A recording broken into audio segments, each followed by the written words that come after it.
कांग्रेस के एक परिवार संविधान को चोट पहुंचाने में। लोकसभा में संविधान पर चर्चा के दौरान प्रधानमंत्री मोदी ने विपक्ष पर, खासकर कांग्रेस और नेहरू गांधी परिवार पर जो तीखे बात की, उस पर देश में सियासी संग्राम छिड़ गया। पीएम मोदी ने संविधान का हवाला देते हुए पंडित नेहरू से लेकर डॉक्टर मनमोहन सिंह तक पूर्व की तमाम कांग्रेस सरकारों पर जमकर प्रहार किया था। आरक्षण के मुद्दे पर कांग्रेस के साथ साथ पूरा विपक्ष बार बार यह आरोप लगाता है कि मोदी सरकार संविधान की भावना के खिलाफ काम कर रही है। संविधान पर चर्चा के दौरान पहले प्रियंका गांधी और फिर राहुल गांधी ने सरकार पर जमकर तीखे हमले बोले, जिसके जवाब में प्रधानमंत्री नरेंद्र मोदी ने गांधी नेहरू परिवार और कांग्रेस पर जमकर प्रहार किया। देश को, लोकतंत्र के स्पिरिट को परिवारवाद ने गहरा नुकसान किया है कि नहीं किया है।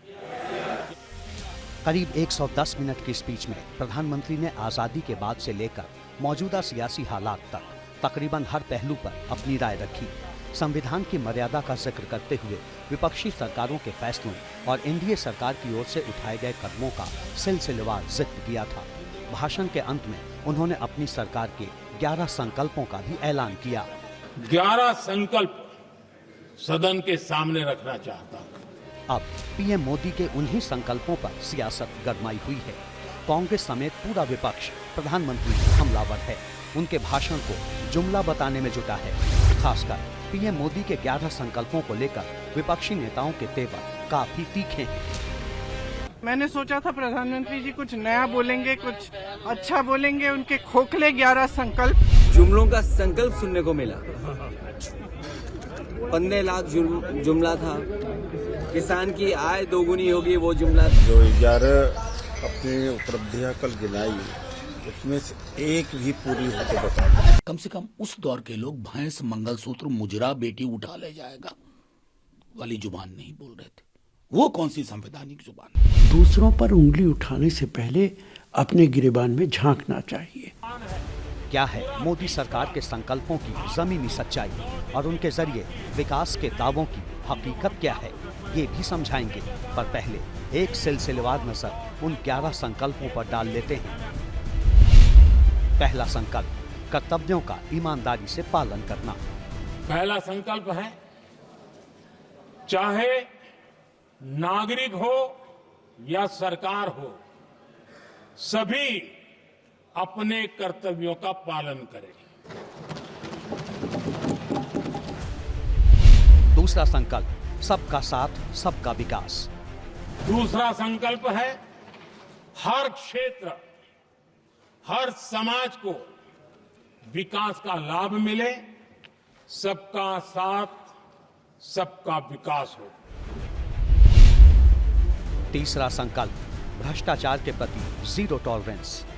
तीसरा संकल्प है, भ्रष्टाचार के प्रति जीरो टॉलरेंस हो।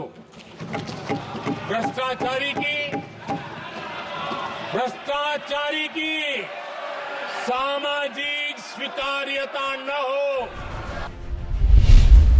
चौथा संकल्प, कानूनों और परंपराओं का पालन।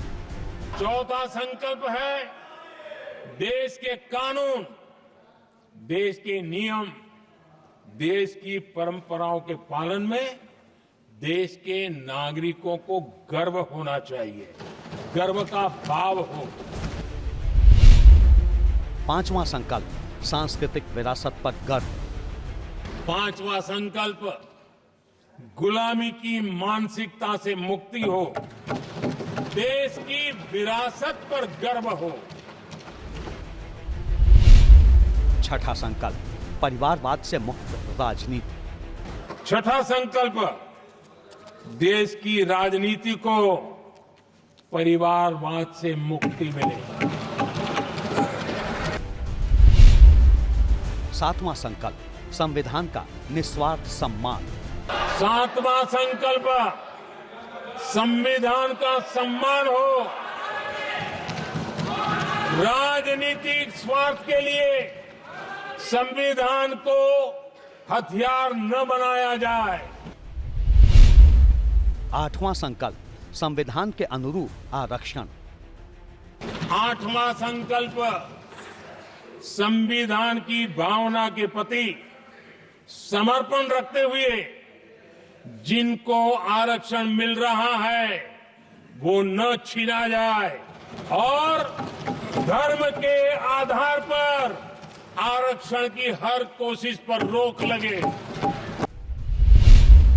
9वां संकल्प, महिलाओं के नेतृत्व में विकास।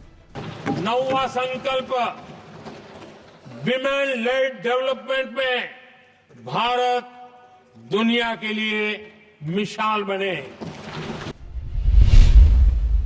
10वां संकल्प, राज्यों के विकास पर ध्यान।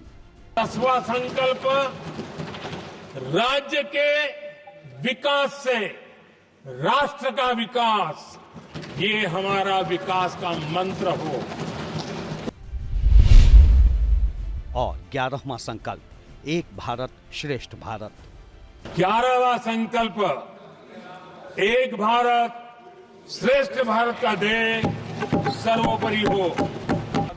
प्रधानमंत्री के इन्हीं 11 संकल्पों पर अब देश में सत्ता पक्ष और विपक्ष के बीच जुबानी जंग छिड़ी हुई है। इन संकल्पों पर हो रही सियासत का तथ्यों के साथ पूरा विश्लेषण करेंगे।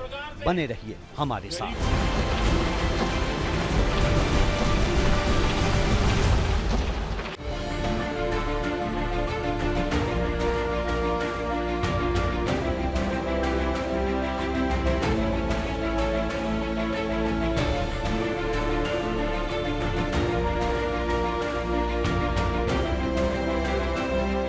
दो 2014 में पहली बार देश की सत्ता संभालने के साथ ही प्रधानमंत्री मोदी ने नागरिक कर्तव्यों को निभाने की दिशा में पहली मिसाल कायम की स्वच्छ भारत अभियान से।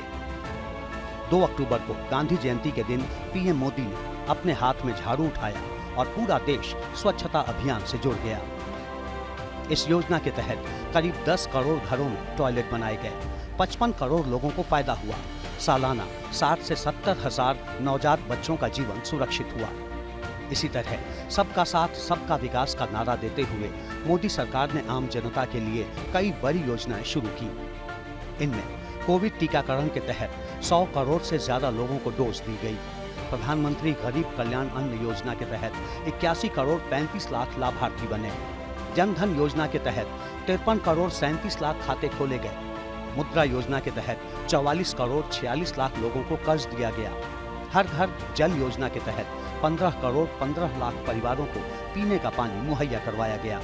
किसान सम्मान निधि योजना के जरिए 12 करोड़ किसानों को मदद दी गई। उज्ज्वला योजना के तहत 10 करोड़ 33 लाख घरों में एलपीजी कनेक्शन दिए गए। जन आरोग्य योजना के जरिए 6 करोड़ 46 लाख लोगों का इलाज किया गया और आवास योजना के तहत 4 करोड़ 30 लाख लोगों को घर दिए गए।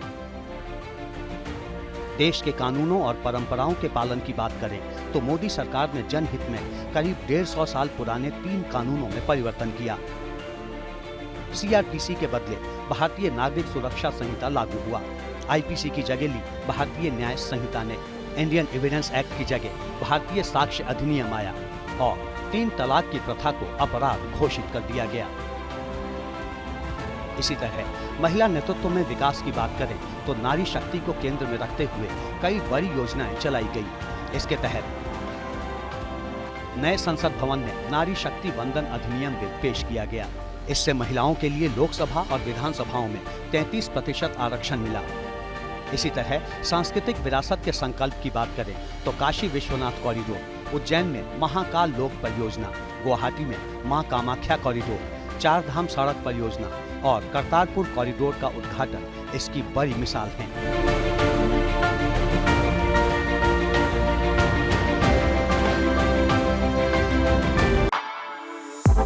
For exclusive and insightful videos, subscribe to our new channel ABP Live Premium.